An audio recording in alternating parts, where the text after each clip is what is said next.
I'd like to tell you that a bear ate my testimony. Showcasing local talent, professionals, and everyday people making Salt Lake City what it is today.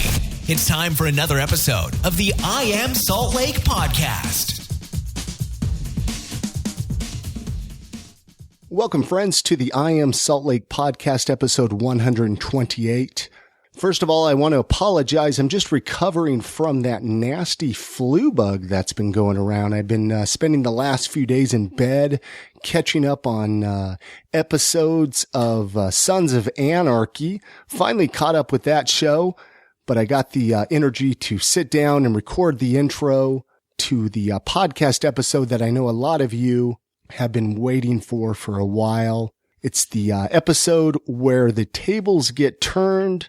I get interviewed. I get asked the questions. You find out about me. You know, I've been coming out and putting out these episodes and not doing a lot of the talking, so a lot of you don't know my story. Well, this is your opportunity to find out a little bit more about me. I share my story. You know, the funny thing is when you're getting interviewed, it's like you wonder, how much should I share? How much of myself should I put on the table? The big picture is everything that you have done, whether they're regrets, whether they're things that you're proud of, whether they're things that you might not be proud of, they are what made you who you are today. I'm 36 years old. I've experienced a lot in my life. I've had a lot of ups and downs. I've had some dark days and I've had some sunny days. And I don't think I'd want to change any of it for a split second. Everything that I've done has made me who I am today. So in this episode, I met up with Richie T. Steadman at X96. We sat down and we chatted. He conducted the interview. He's a if you're not familiar with Richie T. Steadman, he does the Culture Hall podcast. He's also part of the X96 Radio from Hell morning show. Check that out on 96.3 here in Utah if you haven't had an opportunity to listen to that great morning show if you haven't listened to the X96 Radio from Hell. Anyways, Richie T asked me if he could do a little interview with me. I said, sure, why the heck not? We sat down, we chatted, and this is the outcome of that interview. Before I do jump into the interview, I, of course, want to mention the sponsor for this podcast, the Urban Lounge. They're located right in downtown Salt Lake City, Utah.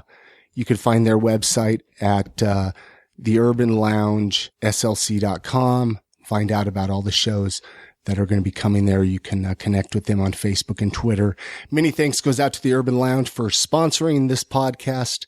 Give them love and show them some support. Great local venue to check out live music. So without any more chatting on my end, why don't you guys join me now as Richie T. Steadman interviews me and finds out a little bit more about my backstory.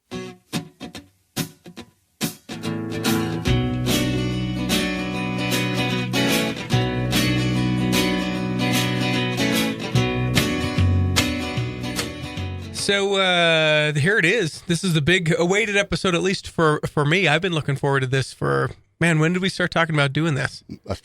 What, 6-8 months ago? I want to say you started June. Hounding me. You're like, let me interview you, Chris. Let me interview you. Yeah, let me come after you. You get to come after everybody else all the time. Now it's your turn to sit in that chair. The tables have turned. And I have to admit, I'm a little nervous. You know what I mean? Exposing myself, sharing with the listeners. Well, keep all your clothes on. If that's, you meant like just letting everyone get to know you a little bit. Yeah, getting to know me a little bit. You know, and a lot of listeners actually have been requesting this. You know, they're like, we want to get to know you. You're always asking the questions.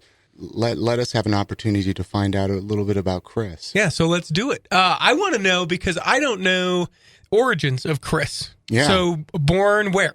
Yeah, let's start at the beginning. I was born in sunny Ventura, California. Okay. I've mentioned it a few times on the podcast, quite a few times actually. I was born and raised in Ventura, California. That's farming country, isn't it? Well, no, actually right on the beach. Okay. I mean, my mom pretended we lived on a farm. I mean, we raised goats and chickens and ducks and every right animal. On the beach. Well, no, it was probably about, 10 minutes from 5-10 minutes from the beach. We moved to Utah when I was 16. But anyway, so yeah, I was born in Ventura, California. I was actually homeschooled, so Whoa, I figured until when? I was actually homeschooled my entire life. No, hang on. A lot of then people, you're skipping too far ahead. No. So born Ventura, brothers and sisters? I have. Well, that's the interesting part. I don't have any full brothers or sisters. Okay. I have a brother and a sister that I was raised with, so parents got divorced and you stayed with mom. I stayed with my mom. My parents actually got divorced. I don't even know if I was born yet when they got divorced. But your mom was pregnant with you when? My mom was pregnant, and my dad actually passed away this last April. So they got divorced. Just didn't work out.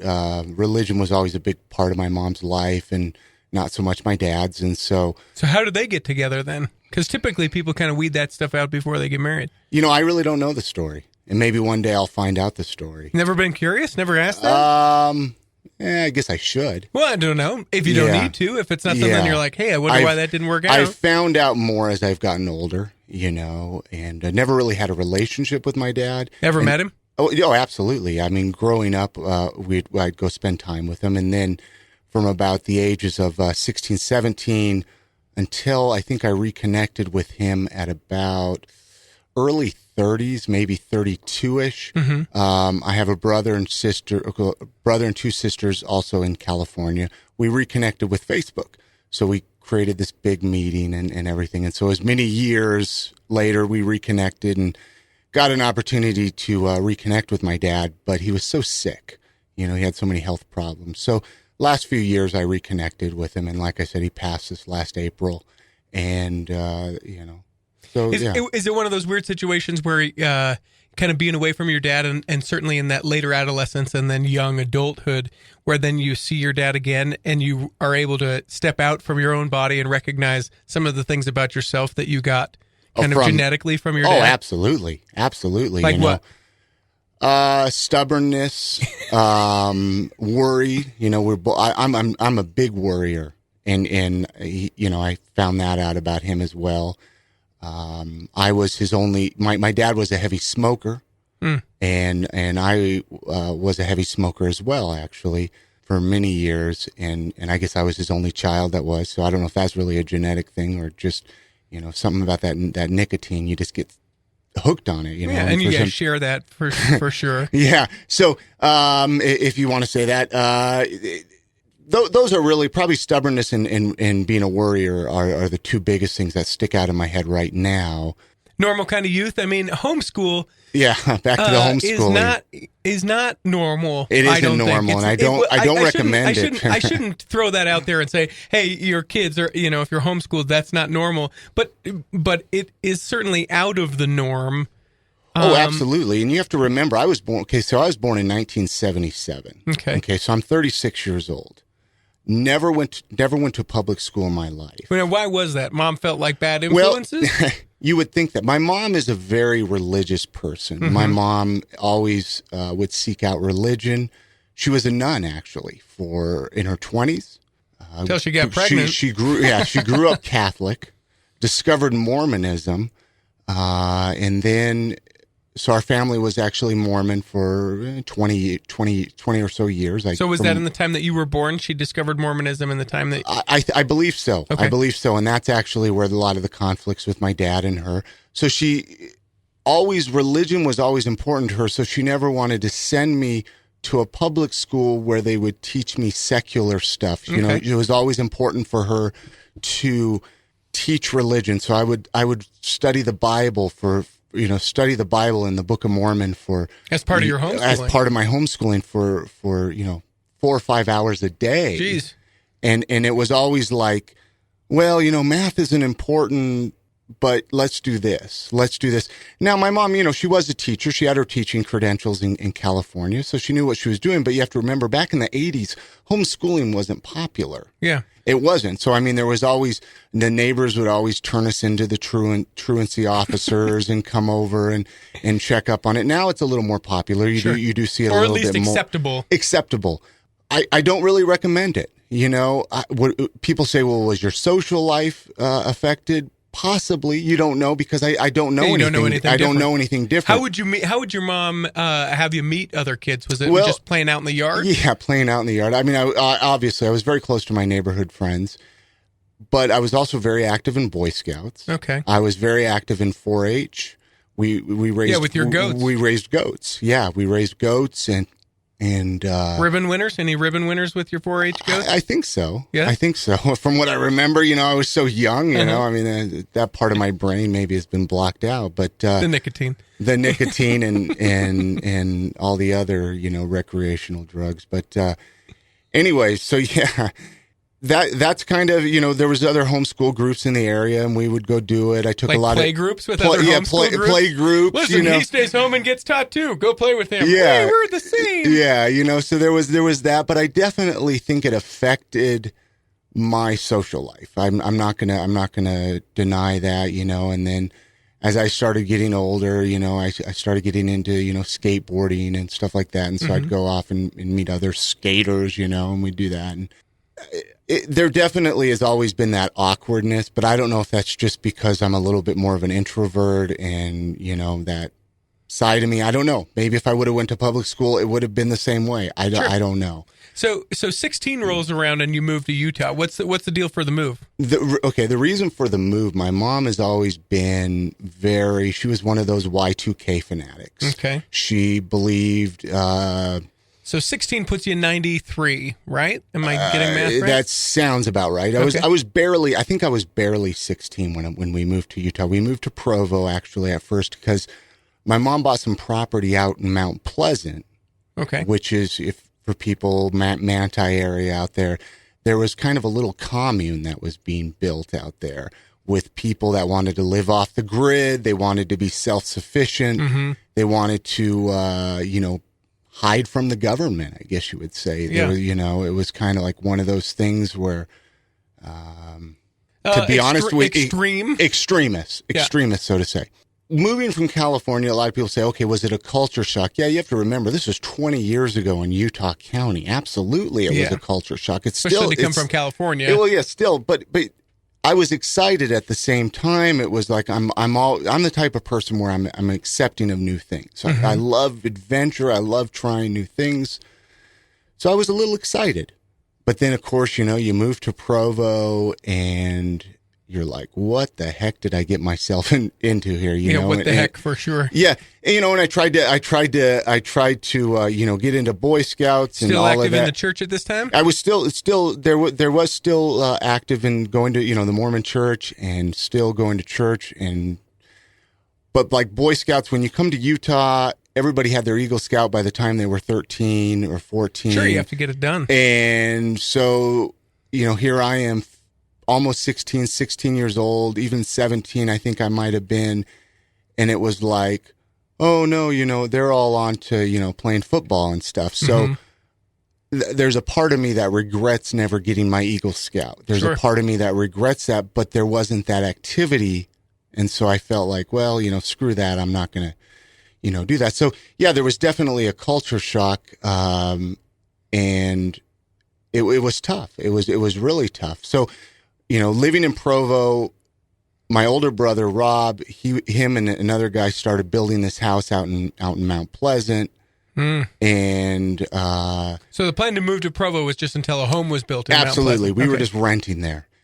And the house was built and eventually came down to time to move out there. And it came to the point, none of the kids wanted to move out there. We didn't want to, we're not country people. Mom, we're already homeschooled. Don't make us live in Manti or Mount Pleasant. Mount Pleasant. We didn't want to live out in Mount Pleasant. So I really don't know what convinced her to do it, but she just eventually sold the house and used that money. And she bought a house in Orem where she still lives. My mom and rest of my family, my brother, his wife, and sister, they all live down in Utah County still. Okay.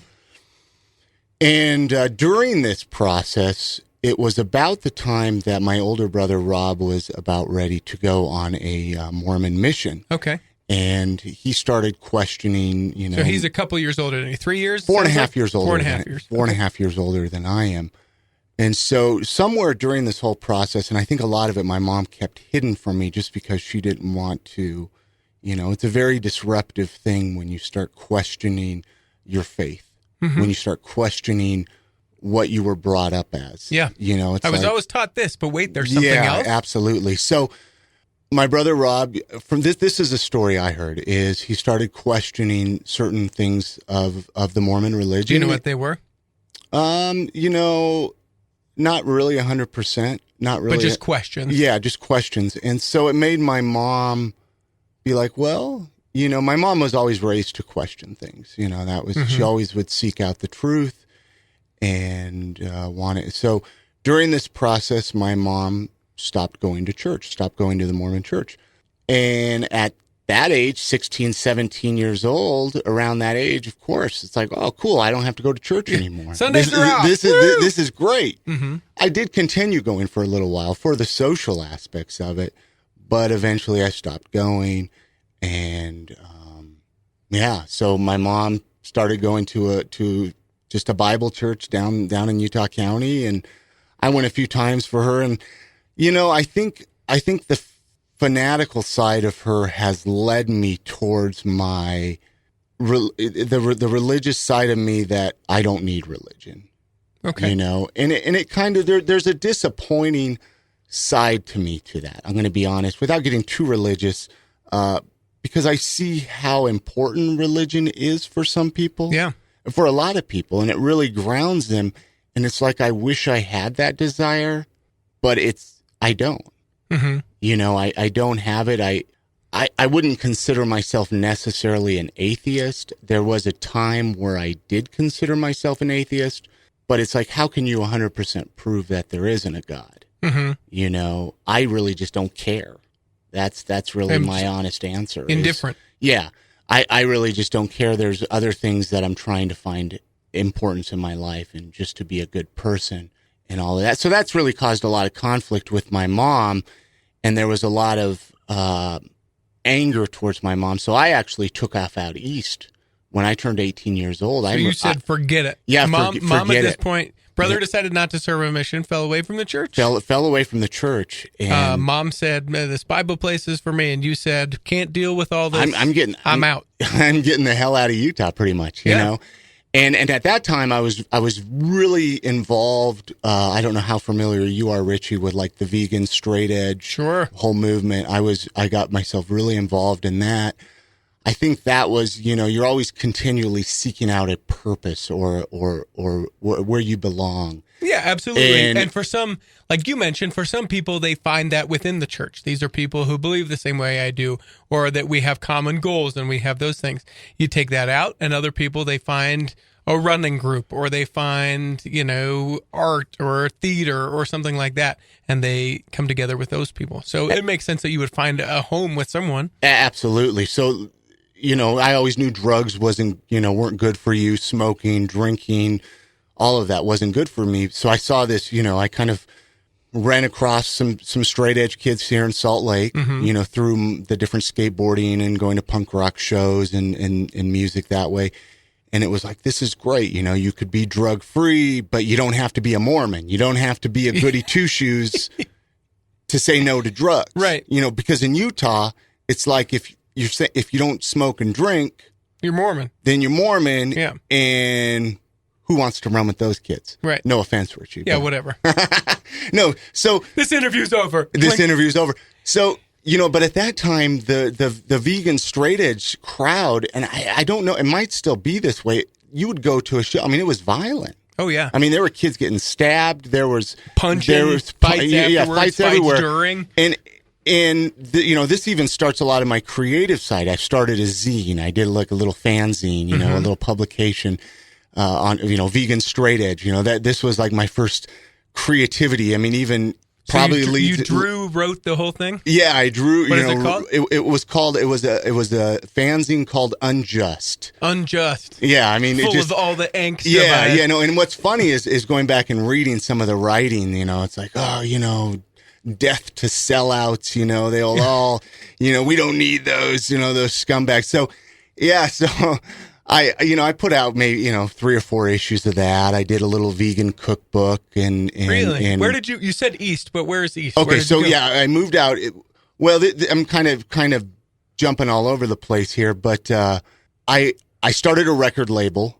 Okay. I put out one 7-inch record, the small that's a record label. Yeah. So I started that. I put out a record. That was your own music, or that was someone else? Well, it was a band I found through a demo tape, because I used to run a little distro where I would, contact record labels in magazines and sell them at the shows, at the hardcore shows. Okay. That I would go to. So I found a demo tape of this band Harkonnen out of Seattle, Washington. Okay. And I said, hey, I like your music. Let's put out a record for you guys. So I put the record out. I fronted the money. They paid the recording. I reimbursed them with records. I did a record label. So I was like, how do you learn how to do that? I don't know. And I was 17 years old, right? Just reading about it, reading Maximum Rock and Roll, going to Raunch Records at 17 years old. There wasn't the internet back then. Yeah. There wasn't. Because we're rocking, mid 90s at this point. So to think about Google searching it, that's how everyone is yelling at this thing going, you Google search it. But in 95, you had to CS-DOS prompt. Yeah, I would find zines and find other, like I said, Maximum Rock and Roll. And I just consumed everything. When I get into something, I want to learn about everything. So I started asking other record labels, how do you, where do you go to press records? Found a place in Tennessee. They press the records. We did some color vinyl. And, where do you go to get the inserts? Where do you go to sell them? I probably sold like 3,000 copies of that record. You know what I mean? And from what I know, they're actually still a pretty big label. They have a big band, excuse me. They have a new singer. I'm not in touch with any of them, but you've thought about reaching out to them again and being like, hey, they got a little pissed off with some. There was something, I think I cut a corner or something when it came to cost in the insert, so they didn't really like it. There were artistic differences somewhere along the way. There were artistic differences. So anyways, there was another band, people listening might remember a band, Trip Hammer. They were a Salt Lake City band, and I was going to put out a CD of theirs. Ooh. And I was going to make that step, realizing you could actually make more of CDs are actually cheaper to put out than vinyl. Yeah. But more people will buy them, mm-hmm. and you make a bigger profit. So that made the logical step. Well, at that time, I was starting to get really frustrated with the music scene here in Salt Lake City. So, I had probably $4,000 saved up, $3,500 saved mm-hmm. up. And I was like, well, I could put all this money into a CD, or I can move out east. Okay. And what finally kicked it for you? Well, here's what kicked it is I got invited. There was like a 3-day music festival. I got invited to go out to that. Where at? And in a town called Wilkes-Barre, Pennsylvania. Okay. It's between about an hour and a half between New York City and Philadelphia, 2 hours from Atlantic City. A really small coal mining town. Not 100,000 people probably in the whole valley, very small area. But there was a music fest out there. So I took the Greyhound. I used to hang out in, I don't know if there was back in the day, there was a chat program, MIRC. No, very old. I have no idea. Very 90s, back in Windows 95 days.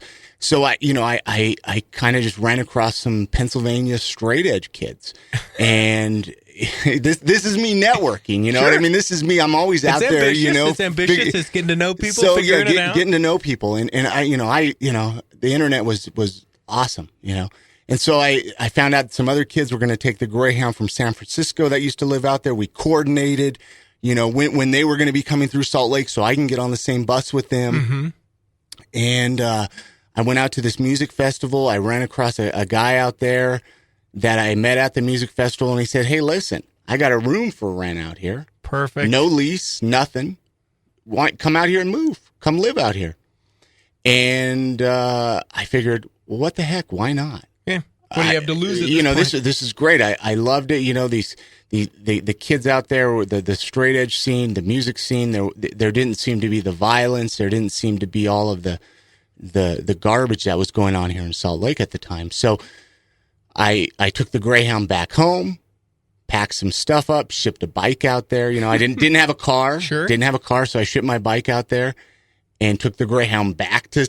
And this is a 3-day haul on the Greyhound. You got to remember. So I'm doing this, That probably sounds came back miserable. to Utah That sounds for absolutely 48 miserable. hours, went back to, and then, even during this time, I mean, I was vegan. So, I mean, imagine trying to eat food, on the Greyhound, those Greyhound bus stops aren't notorious for having vegan-friendly food. Oh, no, absolutely. They'll only stop at a McDonald's or something. So, that was tough. So I moved out to Pennsylvania, out to Wilkes-Barre, Pennsylvania, and got a job at a gas station probably within my first 12 hours, a gas station across the street. And very quickly, I actually fell in love with a girl out there. I'm a hopeless. As the story goes. Yeah, as the story goes, I'm a hopeless romantic. A girl captured my heart out in Pennsylvania, and probably within about the first month of me being out there, but I'm a charmer. What can I say? The women love me. So I had a zine and a record label. Yeah. She couldn't resist it. I was awesome, So we hit it off, and that kept me out there for about 5.5 years. Me and her. Let's stop for just a second. I got to rambling there. A question that struck me: when you go to homeschool, do you graduate? Do you get a GED? How is there certification for homeschooling? And did you get to walk with your mom? She's like, "Yay!" And now you're the valedictorian. Yay! It did make dances awkward. It's like, Mom, will you can I go to the dance with you? No, or reunions, homeschool reunions, just me and my mom hanging out. Every Christmas is a homeschool reunion. Yeah, no. Well, there is. I mean, you can a lot of times kids in homeschooling will they will kind of finish up their high school years through regular public school. Mm-hmm. Me personally, I just took my GED. Okay, and I actually took it in Pennsylvania. Which, because I ended up not doing it here in Utah. And said, I probably need this. And then, I eventually just decided, man, I should probably take that GED. And so I took it out in Pennsylvania. And, So now let's fast forward. So you meet this girl and you're out in Pennsylvania for 5 years. But this girl that you meet isn't your wife. No, this was or your ex-wife, I should before, say. This was way before that. I was actually engaged. We did get engaged. This girl out east. So what was it about her? What drew you to her so quickly, especially? Was it a physical thing? Because I know we had sex. Yeah. I don't know. Great. Yeah, She'll do this. Yeah, you know what I mean. Wow, this is awesome. No, I would think that with 5 years, there's got to be more than just having sex. Well, yeah. No, I mean she was great. I mean she was me and her. She was we both had lived somewhat similar lifestyles. She was homeschooled. She wasn't homeschooled. She was socially awkward. She wasn't homeschooled. She was vegan, and we enjoyed the same music. We were kind of in the same circles. But I do think a lot of it, honestly, I'm not going to lie. I think a lot of it was her family. Her family. How do you mean? Well, they kind of took me under their wing a little bit. It was like automatically I became part of their family. And when you're 3,000 miles away from home, you're 19 years old. I mean, that's scary. Yeah. If I look at 18, 19-year-olds now, and I think about the stuff I was doing, traveling alone on a Greyhound, going out east. I mean, it boggles my mind that my mom even let me do it. So I'm out there. I didn't come home for 5.5 years. I never came back to Utah. Oh my God. I told myself I will never go back to Utah. Did you still keep in pretty good touch with your mom? Yeah, my mom. Yeah, absolutely. My mom came out to visit me, I believe, one time.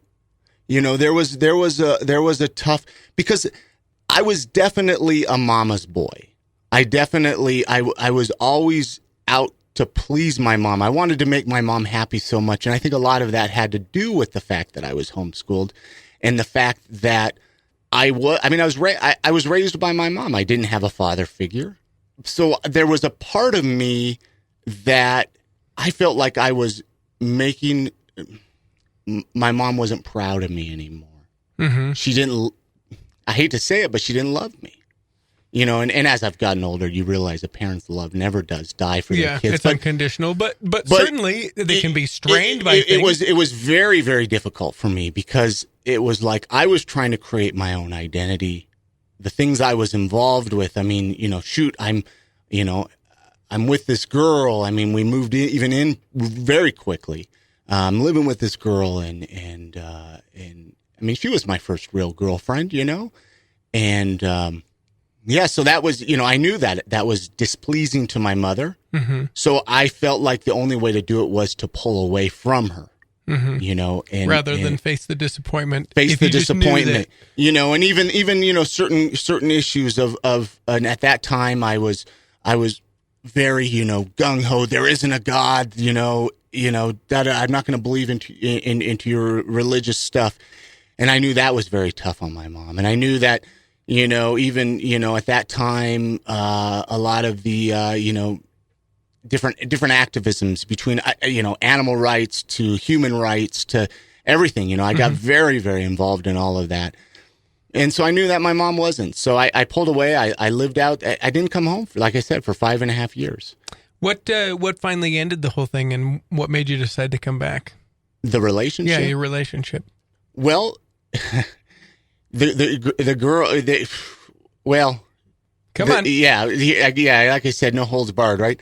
The girl I was with, she when I met her, she was clean, getting off of heroin. Okay. And at that time, I'm drug free. Oh, okay, you're clean, you're fine, and there won't be any problems.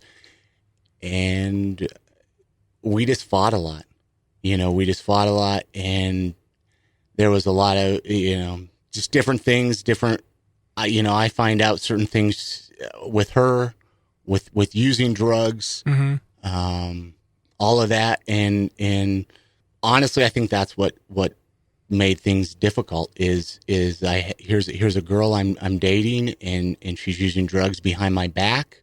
And of course, any drugs are going to start, screwing with a person's brain. Sure. They're going to start, causing conflicts. They're going to, we were fighting. And really what threw me over the edge and what made me come home was when things ended, that idea in my head of wanting to end my own life. When it gets so powerful that you're like, wait a minute here. We all think about that. We all think about, what's the point of living? What's the point of waking up tomorrow? What does it matter? But that when matter. You get to a point where you start strategically planning how you're going to end your own life, you're like, I need help. So how did you pull yourself out of it? Because I think a lot of people, once they get to that point, just go ahead with it. I called my mom and I cried. I called my mom and I told her what was going on. And I said I needed help. I told her, I said, I don't have money. I said, I need to get out of here. I mean, we broke up. Me and the girl broke up. And, even though we're a 5 years relationship, the only friends I had were her friends. They were her friends before I moved out there. So they're going to take her side. Sure. Or everything is connected, even if there's no sides. Absolutely. This is too painful. What is she going to be around? Or, I remember when all of us were like, you just have to have that break. Yeah, absolutely. So, and of course her family wasn't my family anymore. I'm how old was I? 22, 23 years old. Probably, early 20s. Dates are, I'm horrible with dates. You're fine. Anyways, so I realized, but see, the struggle is I told myself I am never going to go back to Salt Lake City. I hate that state. I can't say Salt Lake City because I never lived in Salt Lake City at that Utah County. Yeah. I'm never going back to Utah. I never want to live there. So there was a bit of pride there, but I knew if I continued to stay in Pennsylvania, I would die. Right. I knew either by your own choice, to end it, or by others. I knew that, and there was a part of me that I wanted to live. So I called my mom and I said, "Listen, Mom, I need help. I need out of here. I need to leave." And so my brother flew out to Pennsylvania, and I did have a car at this point. We packed my car up. I put the rest of my stuff in a storage unit out there and packed my car up and came back to Utah. And I just got the hell out of there. I didn't look back. So I came back to Utah, and I knew that if I'm going to live in Utah, I got to live in Salt Lake City. Just because Utah County was just not your scene, you're like, forget it. I can't live down here, but I can live in Salt Lake. So moving forward a little bit, sorry, I get to rambling here. You're fine. No, we're moving forward. Moving forward, You come back here though. So what do? You don't have a job here. You don't have friends because you've never lived here in Salt Lake. But you're in Salt Lake now. Well, I didn't move to Salt Lake yet. I lived with my mom for a little while down in Utah County. But even then, you're 5 years removed. People have either gone to missions, gone to college. Absolutely, any of that kind of stuff. You're essentially just again with your mom. Again with my mom. I got a job at a call center down there, how miserable. But I actually enjoy telemarketing. It's funny. Really? Yeah. I still would go out and get a telemarketing job still to this day. I'm 36 years old. I love talking to people. Sure, but there are so many better ways to talk. Exactly. But when you're in your early 20s, telemarketing jobs pay pretty well. You know what I mean? But okay, they're going to last you a couple months because you're going to get burned out of it. They're not a long-term job.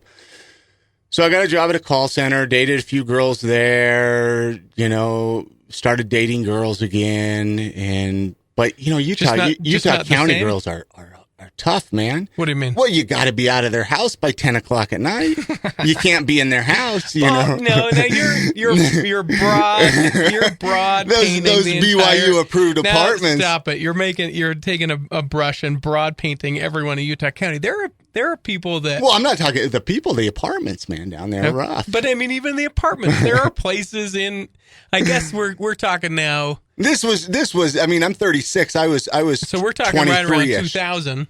There was to the point where there was a they were getting a little progressive down there. They were getting a little, So yeah, there were some great females that I met down there. But nothing of any significance.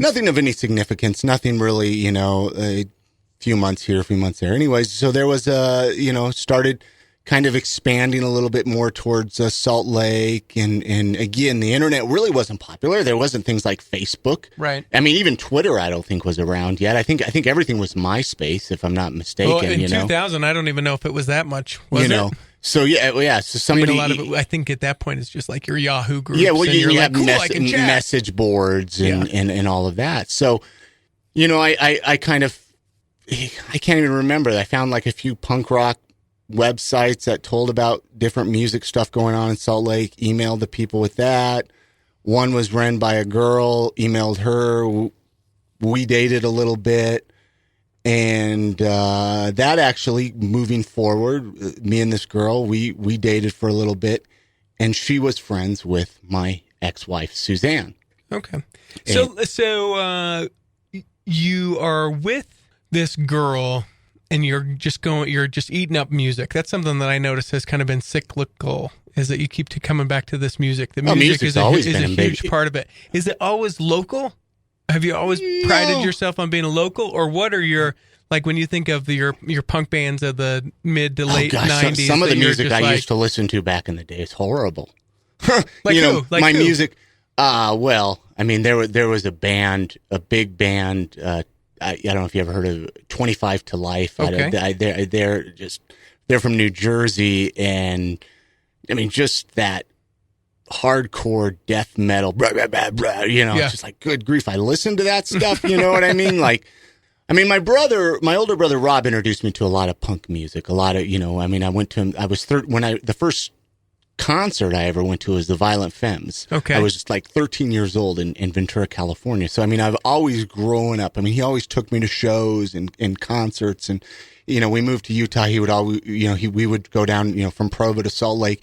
Oh, you want to come check out this band? You want to come check it out? And they were so few and far between back then, just because a lot of bands would skip Salt Lake City. Sure. So that was always exposed to me. But then I found this rougher crowd, and then there was a lot of really great local music. Some of the bands back in the day, Trip Hammer, like I mentioned, Climb. There was a great band, Lifeless, a hardcore band, band Clear. They actually just did a reunion show with Trip Hammer not too long ago. So just really kind of identifying with the attitudes, right? There was that anger. The music was just very angry, very, for people listening, I think if you want to think of a band that's going to imagine listening to Slayer 24 hours a day. Okay. I mean, your brain can only handle so much of that, without, and especially while you're driving, you just want to road rage city, Yeah. It's like, imagine being as angry as Henry Rollins is 24 hours a day, But music has always been important in my life. So this girl, you're dating her, and then you meet your ex-wife. Well, yeah, I mean, and the girl, I don't know how much we were really dating. Maybe in my head, maybe in my head, there was a little bit more of it. But I was definitely a lot more interested in her, and than she was me. And one time I called her up and, here, talk to my friend Suzanne. Oh, is what she did. Yeah. So she really wasn't that interested. It was Chris going, hey, look at me. And you're going, yeah. So Suzanne's here. And so she put her on the phone and from there it just led to all night AOL Instant Message, chatting. We'd stay up all night on Instant Messenger chatting. And I mean, I was living down in Utah County. She was living up in Davis County. And let's hang out. Let's meet up. You sound interesting. And at this time, I was still convinced that I would move back out to the East Coast. She had an interest to moving out there because she has family out there. So that was our original plan, was let's both move out east. Hey, we'll go together. That way we don't have to be alone. And there wasn't, I was kind of like, I think I like this girl, but it was kind of like more like, oh, okay, cool. I have somebody maybe to go out to the East Coast with. Mm-hmm. So we met up and we really just hit it off from the start. I mean, really took your breath away, like a physical thing, just like her personality and the way that clicked with yours? Yeah. I mean, all aspects really. I mean, personality. I mean, she just her creative. She was the type of person who, the more I got to know her, it was like, let's create, let's do this. And that's the way I am. It's like, to me, a fun night is sitting around like, well, back then was, I was still into zines and creating stuff. And it was like, we were going to do a zine together. We were going to create, art, let's create art together. To me, that's what turns me on in a woman. Still does. You hear that, ladies? That's what turns him on now. Yeah. So she was, she wasn't the type of girl that was like, let's just sit and watch TV. Right. There was always something going on. There was always something going on. There was always this, music was important to her. She was, check this band out, and there's nothing more exciting than when somebody recommends a new band to me. I love still to this day. So yeah, we hit it off and eventually, she was living with a family member and she wanted to move out of there. I wanted to move out of where I was living. We're like, well, let's get a place together. So we got a place in Salt Lake. You're dating exclusively at that point when you get a place together? Absolutely. Okay. I'm always an exclusive I didn't dater. know. I didn't know what was going on. It could be that you were just like, yeah, this is really fun. And then the moving in together upped up the ante. Well, yeah, absolutely. It always does. All of a sudden you're playing husband and wife, even though you're not, but you're living together. And it always adds more stress to the relationship. Sure, because there's bills and what is your responsibility and what's mine and what are you going to do around here and what am I? But yeah, well, when we first moved in, we actually moved in with some other people and that was a little much for us because they were a little bit more of a party house and that was hard for me to get up for work. And I was still working in Utah County, driving down there at the time at a call center. Yeah. Anyway, so I just love people. So yeah, I don't know how much to cut out here without rambling on and on. But what finally seals the deal and you guys decide to get married? Because a lot of people just say, you know what, we don't need the man to tell us that this is legitimate. We know it's legitimate. I love you, you love me. So why? Well, and that's kind of where we were. I mean, I think it was kind of one of those things. See, I was obviously never married before. Like I said, I was engaged to the girl out east. I mean, there was nothing fancy with that. We just, will you marry me? But anyway, so with her, it was one of those things. I mean, I think we got married after being together for 8 years. Oh my gosh. And it was one of those things where we talked about it, and I apologize, and this makes me sound like I'm not a romantic, but I don't even remember how, because I know I proposed to her quite a few years before that, but it was kind of always one of those things. Well, how do we get married? Do we have a big wedding? Do we have a little wedding? Do we spend a lot of money? Do we get ourselves into debt? Yeah. Do we just run away with each other? Do we just go down to the courthouse and do it that way? Exactly. So it got to the point where she was running. At this point, she's running her clothing business. Okay. And doing that self-sufficient, doing her own thing. What are you doing at this point? At this point, I was actually working where I currently work. I sell granite slabs during the day. Yeah. Yeah, don't you love that, right? A salesman selling granite slabs. You know what? Now a telemarketer doesn't sound so bad. Yeah, now a telemarketer doesn't sound so bad. So, I had health insurance, and really it comes down to health insurance. Sure. That really is what finally pushed us over the edge. We're like, well, you want health insurance? We talk about getting married. Let's get married. And so you romantic. Yeah, isn't that romantic? Isn't that romantic? So we ended up just getting married at the courthouse for the, and there's a lot of things, and I know there's a lot of things going on, even here in Utah where, with allowing same-sex marriages. And there's a lot of and then not allowing them. Yeah, and then not allowing them, because at the end of the day, there is a lot of complication if you're not married. Yeah. Down to being able to visit somebody in the hospital if you're sick, who gets what assets, who gets, for health insurance reasons. It's important. It's important to I think, to be married in that for that reason. But I'll tell you what, if you don't want to be married anymore, it's hard as hell to get to get divorced. Yeah, those same separations. Yeah. So every bit that there was an asset for you to get married, it is every bit that difficult to get out. Yeah. So I mean, we eventually, moving forward, moving. How long were you married for? We were married shy, I believe, of 3 years. Okay. So not if that's even correct. Again, I'm horrible with numbers, but not very long.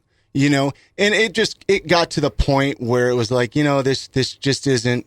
We met when we were young. We realized we had different directions we wanted to go. We were just young.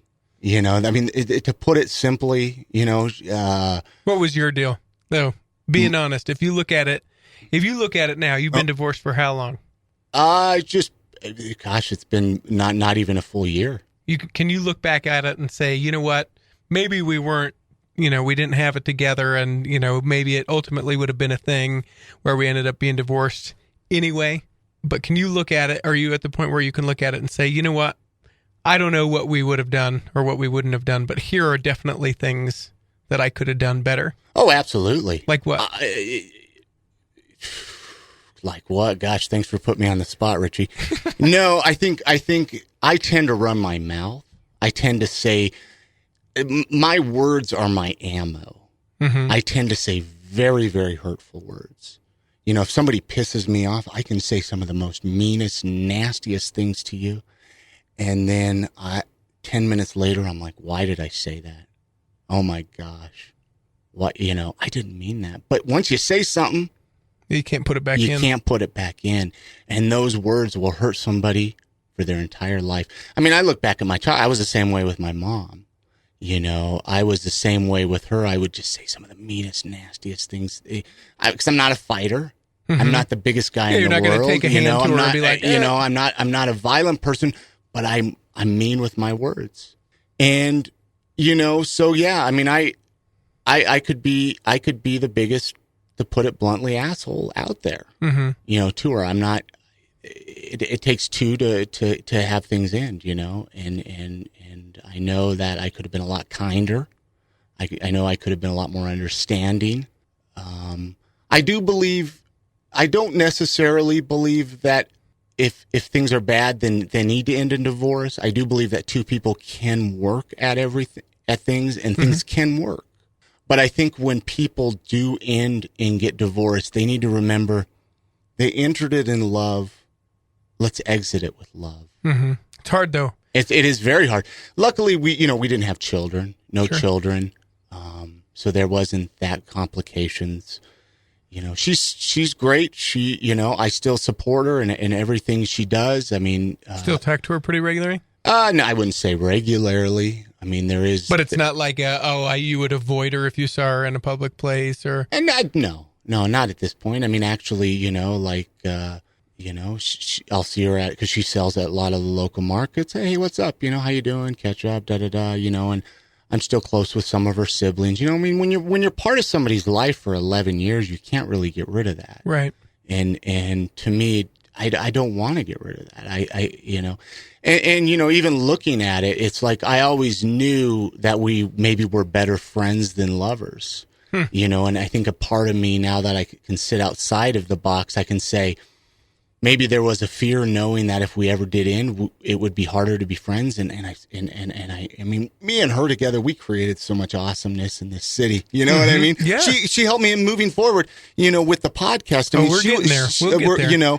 I mean, me and her, we were always creating. We were always coming up with a new idea to make money, to be self-sufficient with, we didn't want to work for the man. That was always both of our end goals, I mean, and I love that about her. She was just always creating and going to markets and helping her and all of that. I miss that. I miss having that as involved in my life as it is now. Do you wish it wouldn't have ended that way? What wouldn't have ended? That you wouldn't have ended in divorce? I think I'd have to say the only reason I wish we didn't end in divorce is so we could still be best friends. Yeah. I miss having that best friend, out of all honesty. That's really the only thing I miss. Now that I can, honestly look back and say, well, I mean, that's what it is. But I mean, nobody knew her. I mean, she's the one who knew me the best. Mm-hmm. I mean, honestly, Richie, no offense to you, but when I started this podcast, she was the one who was going to be on the other side of the mic interviewing me because I knew that nobody knew me like she knows me. Mm-hmm. She still knows me the best. You know what I mean? I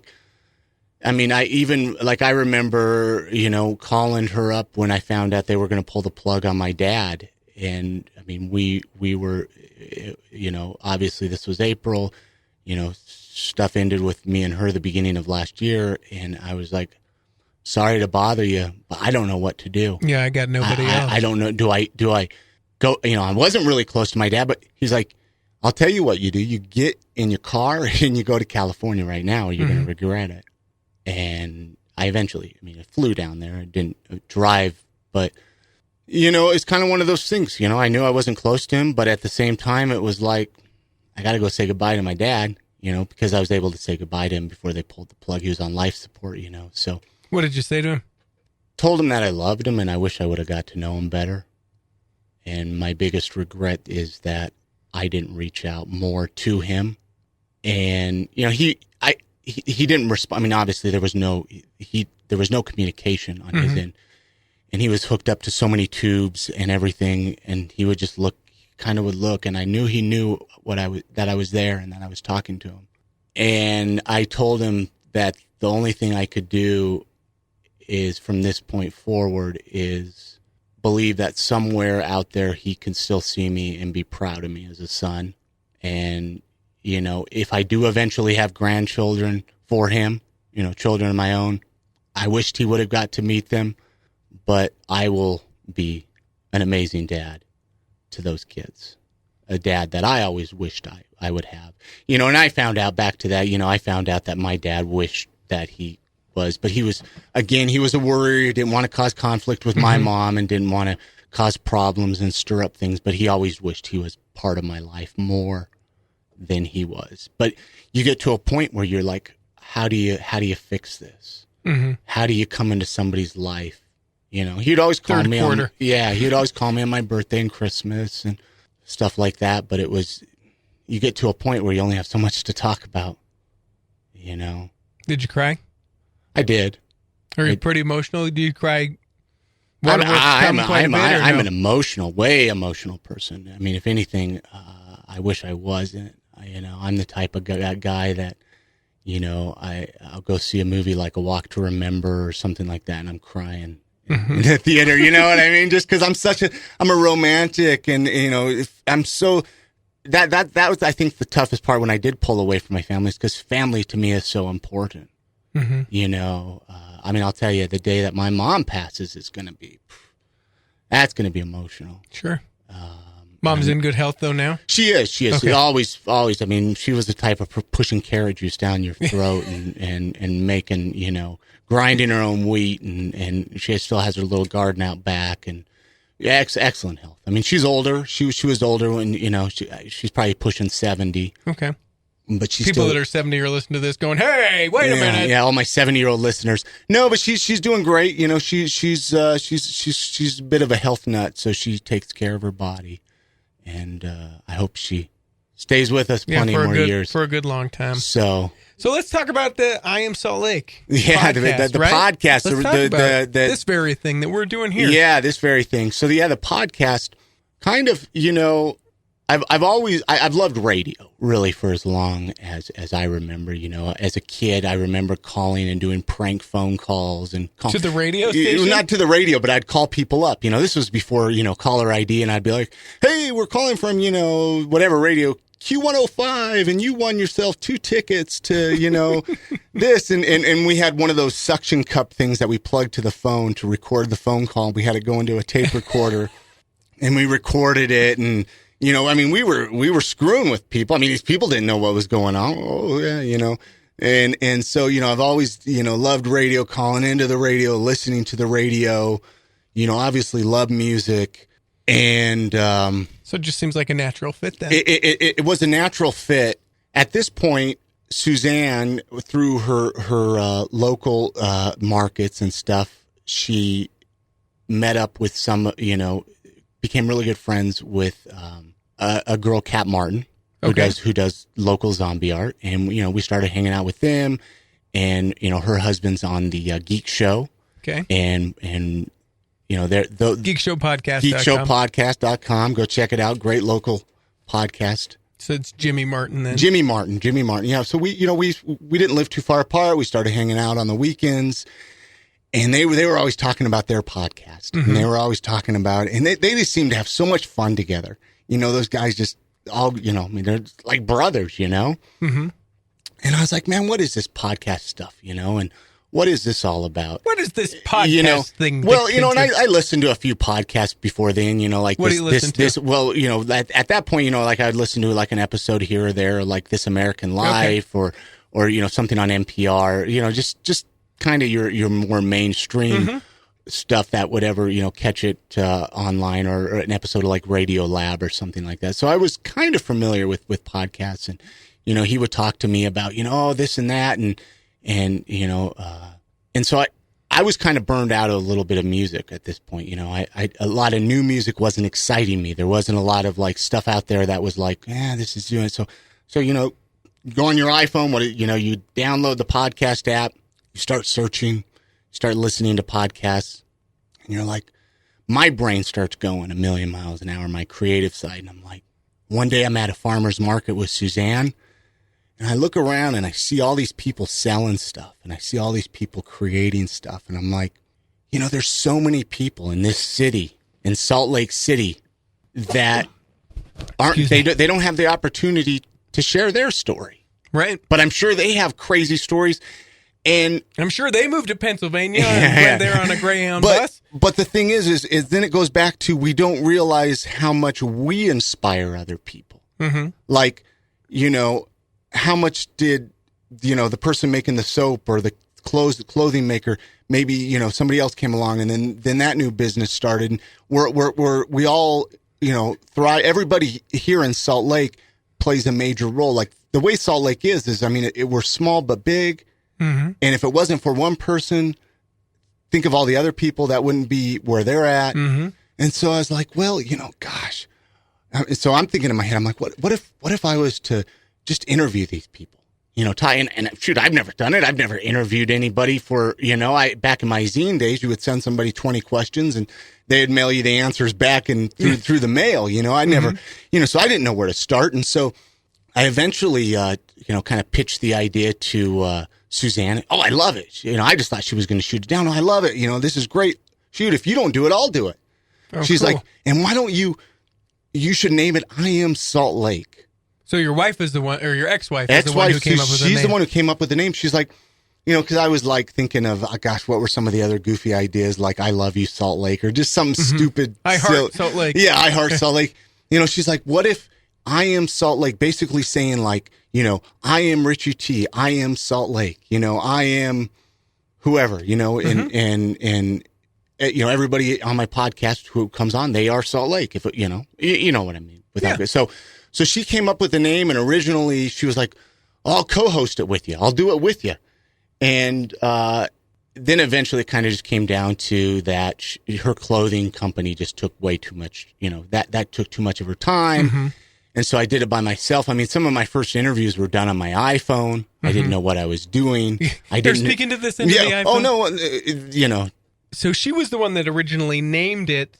Yeah, because everybody, in Salt Lake is Salt Lake, and everybody plays a major role. And I started, I was like, I didn't know anything about podcasting. Mm-hmm. I was like, so what do I do? Well, I need audio. That part I know. But, there was a little bit of pride thing where it's like, well, I'm going to figure this out on my own. I figured out everything else in my life. I discovered some podcasts on how to podcast. Believe it or not, there's a lot of those out there.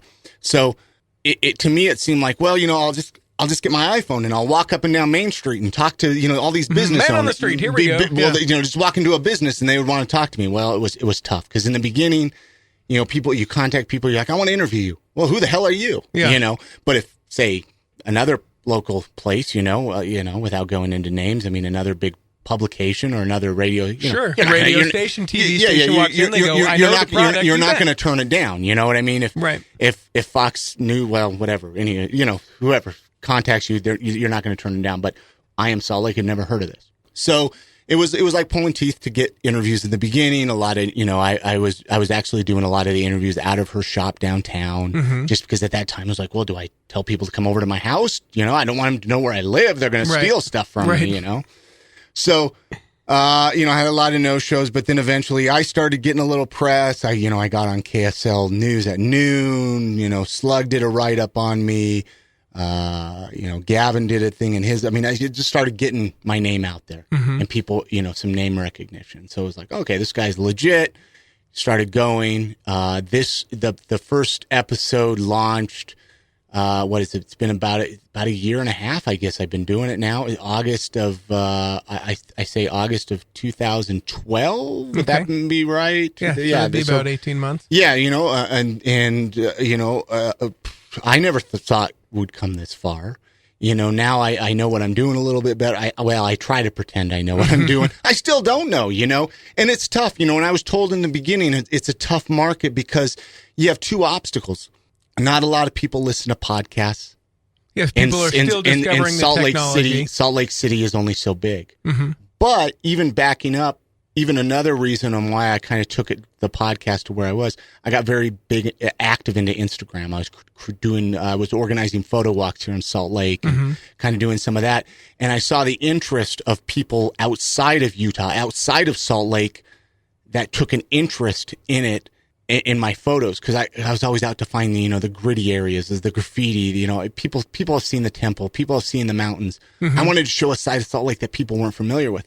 So that was like, well, if people are excited about the photos, I'm sure they would get excited about some audio. Yeah, some stories about those people and so I was told in the beginning, it'll be tough. You kind of have a small market. Salt Lake City and podcast, this and that. But I'll tell you what, Richie, this podcast is blowing up, and it's blowing me away.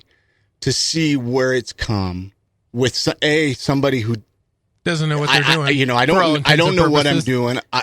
I've never taken a class on radio. I've learned. I've listened to a lot of podcasts. I mean, really, honestly, I listen to a lot of podcasts, and that's how I learn. So I've got you only for like another minute or so. Yeah. What's the future? The future of I Am Salt Lake. You know what?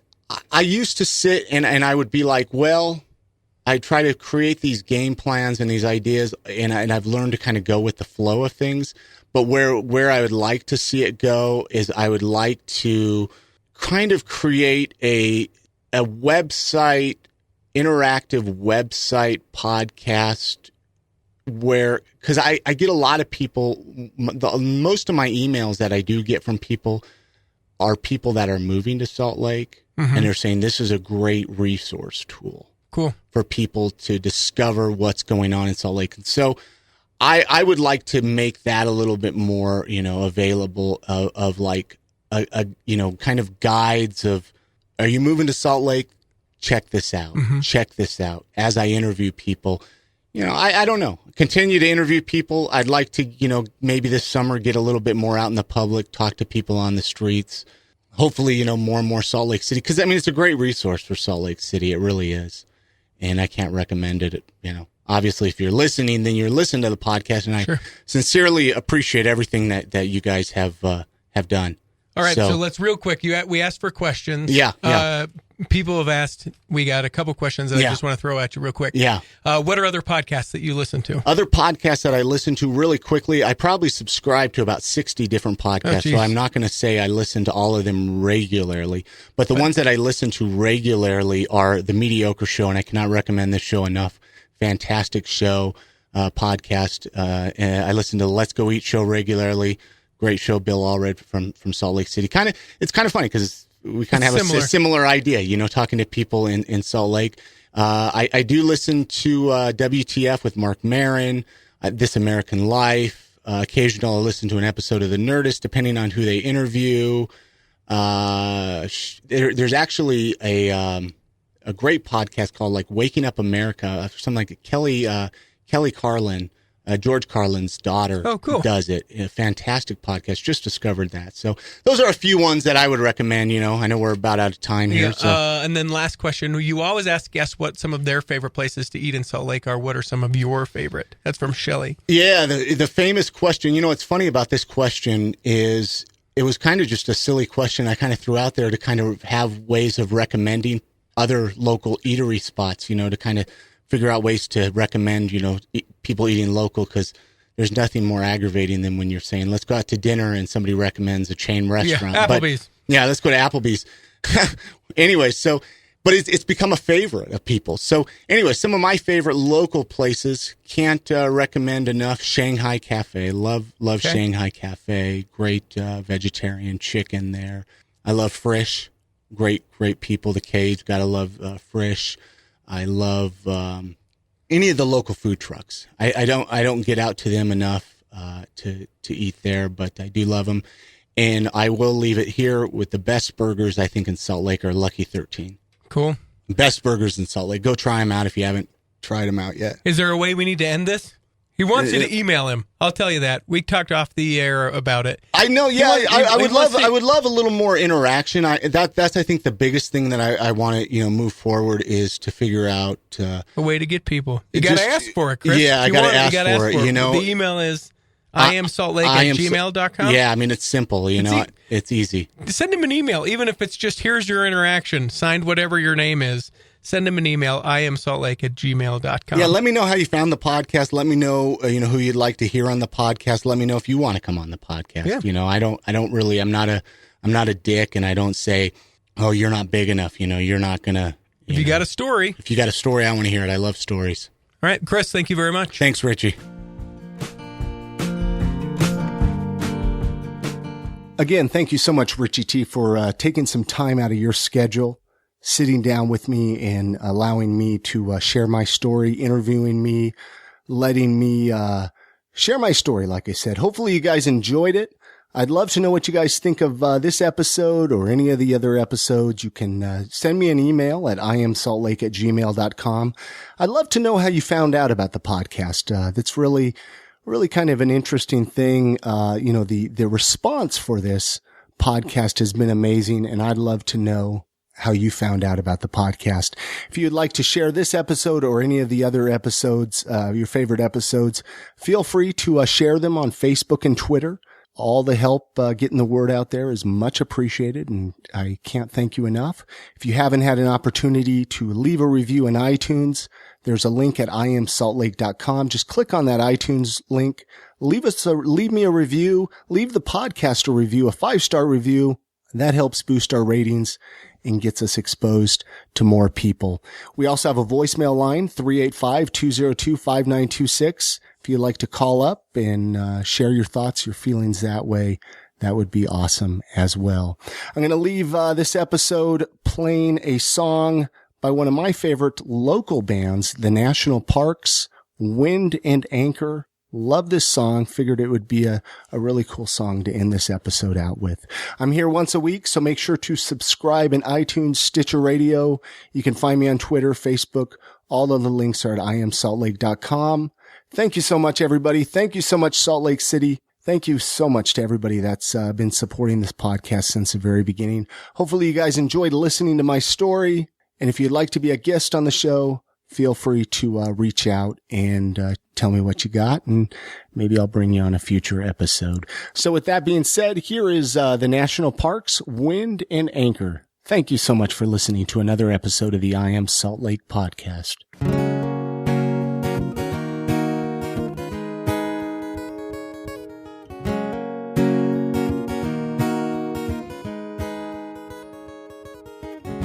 Oh, how I long for the wind. It was here and blew away, and like an anchor in the sand, I was forced to stay.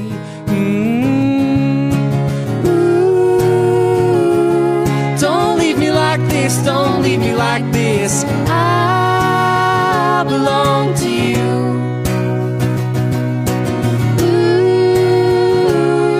Don't leave me like this. I belong to you. Boy, I'll sweep you off your feet when I am there to stay, and I'll be yours to keep. Oh, you'll never have to say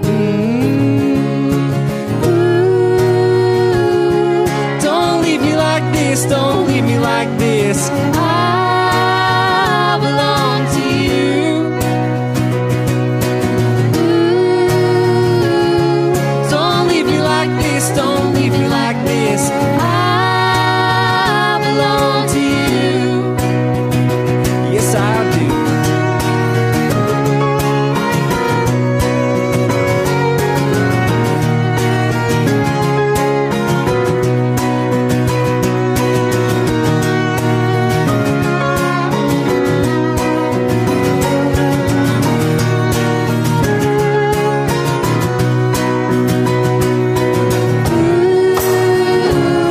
Don't leave me